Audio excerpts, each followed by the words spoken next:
En el ocaso del 25 de noviembre de 2020, el planeta del fútbol se estremeció al enterarse de la repentina muerte de Diego Armando Maradona. Sin embargo, la narrativa detrás de su fallecimiento va más allá de la trágica pérdida de un ícono, es un misterio que nos sumerge en la oscuridad de intrigas, secretos y preguntas sin respuestas. Acompáñame en este relato donde desentrañaremos los sucesos finales de la vida del legendario futbolista argentino. Bienvenidos, esto es, Finales Trágicos. En el capítulo de hoy, Maradona. Recuerda darle like y suscribirte a mi canal para más historias como esta.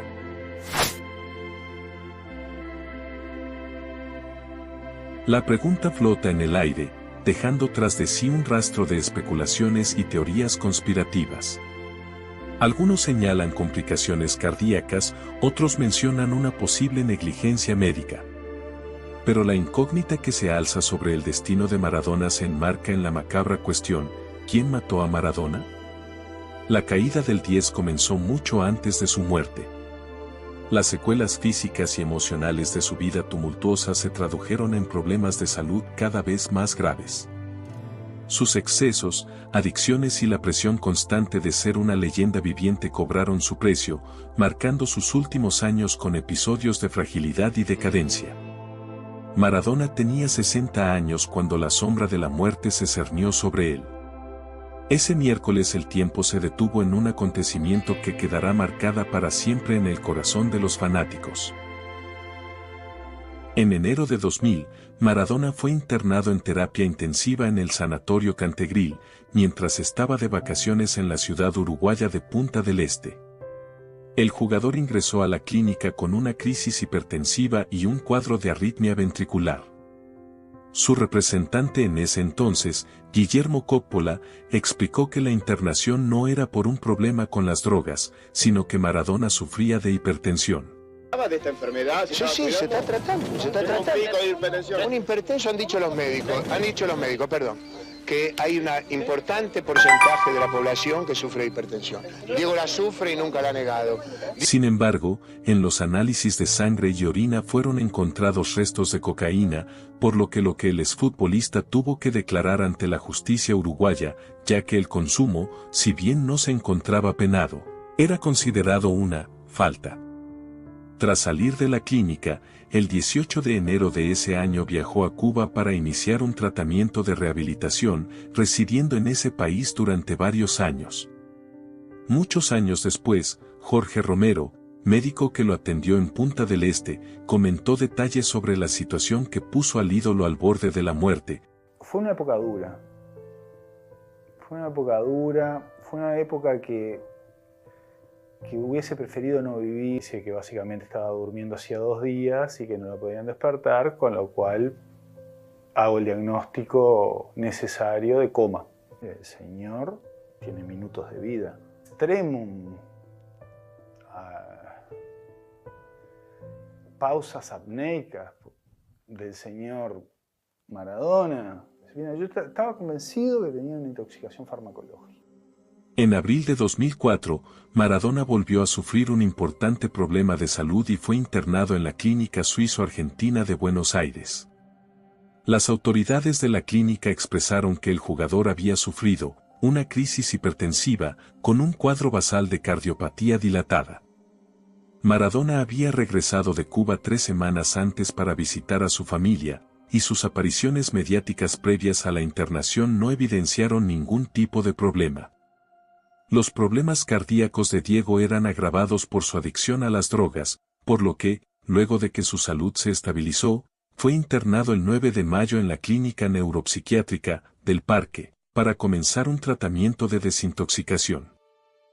Tras 3 meses de internación, Maradona pidió permiso judicial para continuar su tratamiento en Cuba. El jugador no podía abandonar la clínica sin el consentimiento de su familia, quien ejercía su custodia bajo autorización judicial. Además, la asesora de menores e incapaces Elena Bortiri, promovió, con el consentimiento de su familia, la inhabilitación de Maradona por su drogadependencia, en base al artículo 152 bis del Código Civil. La inhabilitación se dicta para proteger al individuo y a su familia de sus propios actos, limitando su capacidad jurídica. A pesar del pedido, el tratamiento continuó en la Argentina. El 28 de marzo de 2007 fue internado en el Sanatorio Güemes debido a excesos con las bebidas alcohólicas.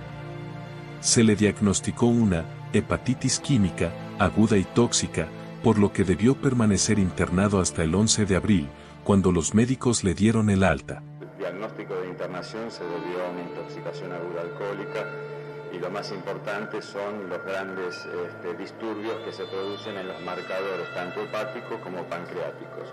Lo más importante es que los marcadores hepáticos, que eran los que estaban alterados, están mejorando día a día, y los marcadores pancreáticos, que nunca se movieron, o sea, siguen exactamente igual. 2 días después tuvo una recaída y debió ser trasladado por una ambulancia al Hospital Madre Teresa de Calcuta de la localidad de Ezeiza, y luego derivado al Sanatorio de los Arcos de la ciudad de Buenos Aires. Allí permaneció hasta que el 21 de abril decidió internarse en la Clínica Psiquiátrica Abril para tratar su adicción al alcohol. Tras más de 2 semanas de tratamiento, en las que llegaron a circular rumores de su muerte, el 6 de mayo abandonó la clínica y al día siguiente obtuvo el alta. Durante años, la leyenda batalló contra la adicción a las drogas, medicamentos y alcohol, lo que terminó marcando significativamente la mayoría de momentos en su vida luego de retirarse del fútbol. En los últimos años, había logrado controlar su adicción a las drogas fuertes, aunque aún era adicto a medicamentos y al alcohol, esto a su vez comenzó a producir secuelas en su salud. En 2019 se tuvo que someter a una operación para controlar sangrados estomacales ocasionados por un bypass gástrico colocado en el 2005. El 2 de noviembre de 2020 fue internado por un cuadro de anemia y depresión. Al momento de su muerte se encontraba convaleciente tras haberse sometido a una cirugía para corregir un hematoma subdural en la cabeza. Finalmente, Maradona falleció la mañana del 25 de noviembre de 2020 en su residencia ubicada en Dique Luján, partido de Tigre, a causa de una descompensación cardíaca que le generó un edema de pulmón. Buenos Aires fue el último escenario de la vida de Maradona. Su hogar en Tigre se convirtió en el epicentro de un drama que aún resuena en las calles argentinas. Los interrogantes se acumulan, y los protagonistas de esta historia se ven arrastrados al centro de un juicio que podría arrojar luz sobre las sombras de la tragedia. La autopsia de Diego Armando Maradona se erige como un documento forense que podría arrojar luz sobre los detalles finales de su vida.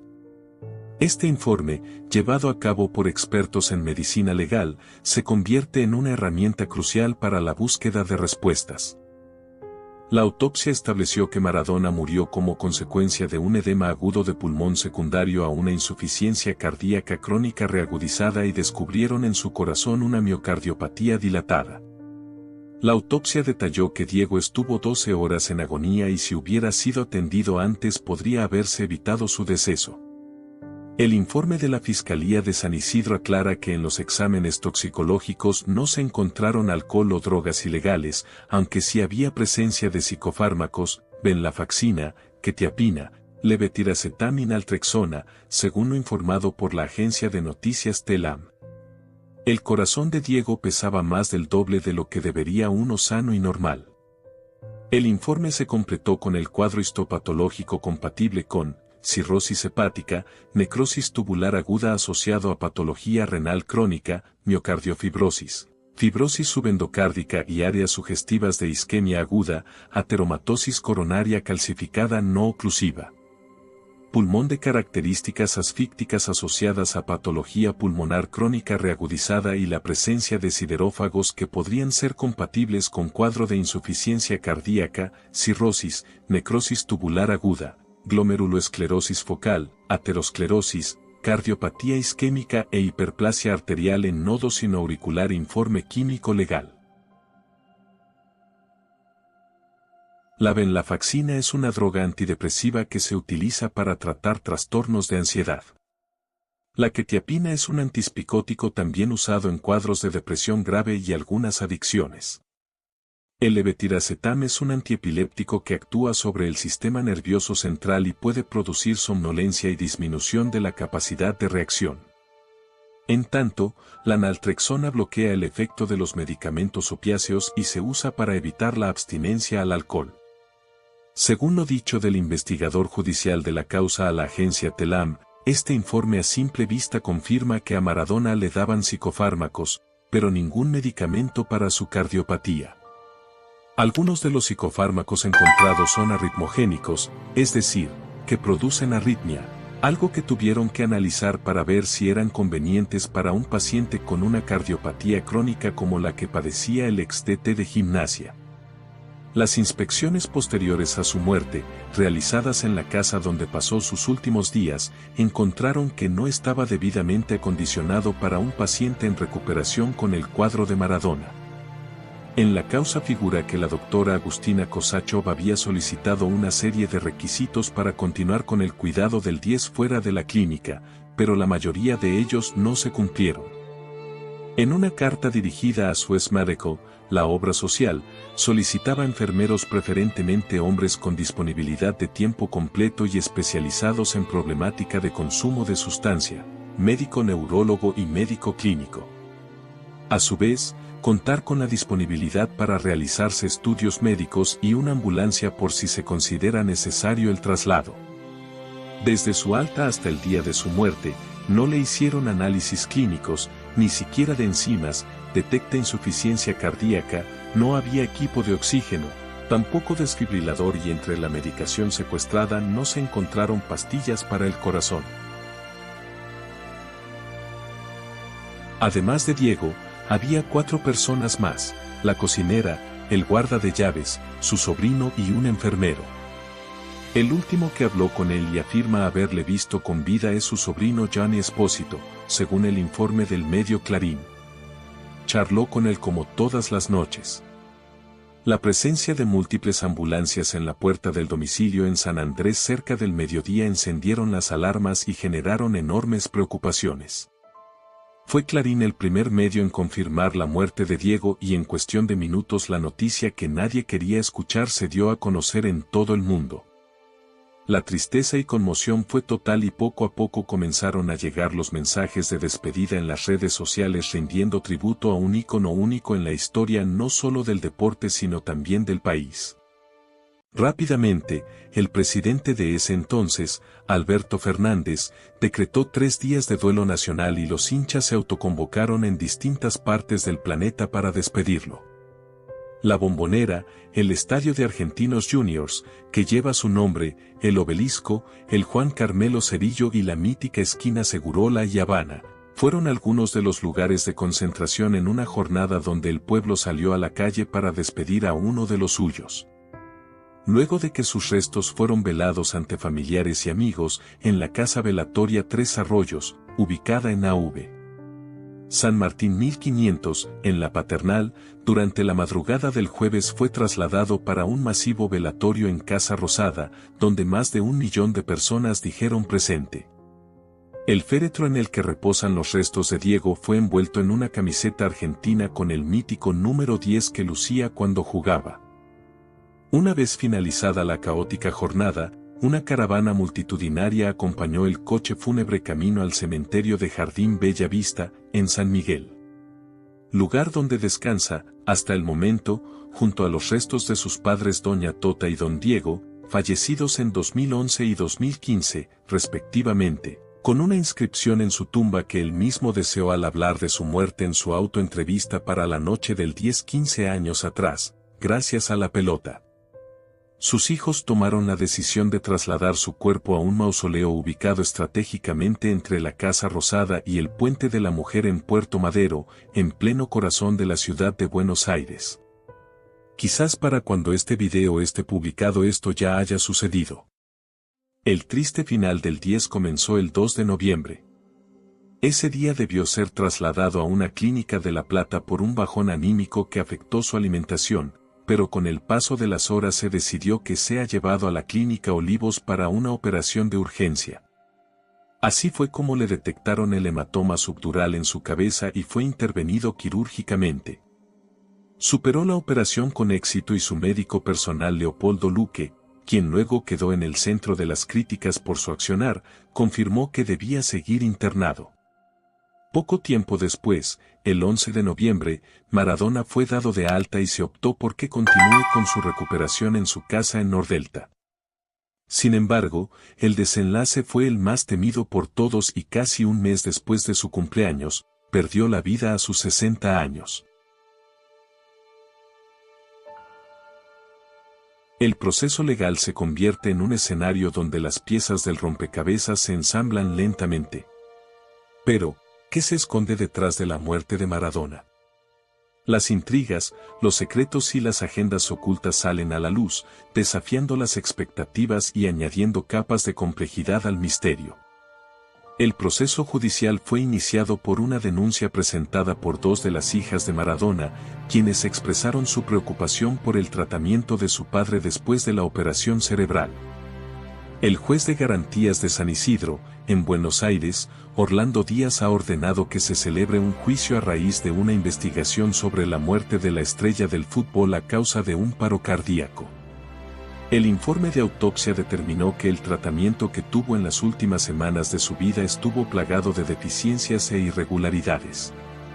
Los 8 imputados por la muerte de Diego Maradona que irán a juicio oral son Leopoldo Luque, neurocirujano y médico personal de Maradona; Agustina Cosaccio, psiquiatra; Ricardo Almirón, enfermero; Gisela Madrid, enfermera; Nancy Forlini, médica de Suez Medical; Mariano Perroni, jefe de enfermeros; Carlos Díaz, psicólogo; Pedro Díez Pagna, médico clínico. La carátula de la causa es por homicidio simple con dolo eventual. Se trata de un delito que puede ser castigado con entre 8 y 25 años de prisión. Los fiscales nunca pidieron las detenciones y los 8 acusados llegarán al juicio en libertad. El juicio por el fallecimiento del exfutbolista argentino Diego Armando Maradona, cuyo inicio estaba previsto para el 4 de junio y después para el 1 de octubre, se postergó por segunda vez consecutiva y quedó programado para el 11 de marzo de 2025, según informaron las fuentes judiciales. La respuesta a la pregunta sobre quién es culpable de la muerte de Maradona se convierte en el santo grial de esta crónica, pero la verdad, en ocasiones, se oculta en la penumbra. Cada revelación, cada testimonio, nos acerca, pero el enigma persiste. A las 6:30, Ricardo, el enfermero que se encargaba de asistir a Maradona durante el turno noche, contó que antes de ser relevado por una compañera, ingresó al cuarto y vio al 10 descansando. Respiraba normal. Una hora después, cuando se realizó el cambio de guardia, Gisela, la enfermera a cargo de Diego, dijo que lo escuchó moverse dentro de la habitación, pero no ingresó para dejarlo descansar. Cerca de las 11:30 de la mañana llegaron a la vivienda la psiquiatra Agustina Cosaccio y el psicólogo Carlos Díaz, quienes entraron al dormitorio y notaron que no reaccionaba. La enfermera, la psicóloga y un vecino residente del Country San Andrés, cirujano de profesión, le hicieron maniobras de reanimación, pero Diego no volvía. Después del mediodía, Leopoldo Luque, neurocirujano y médico de cabecera del astro del fútbol, llamó al servicio 911 para pedir una ambulancia. Pomargo hizo lo propio y solicitó una a la empresa de medicina prepaga Suez Medical. La ambulancia tardó 11 minutos en llegar a la casa.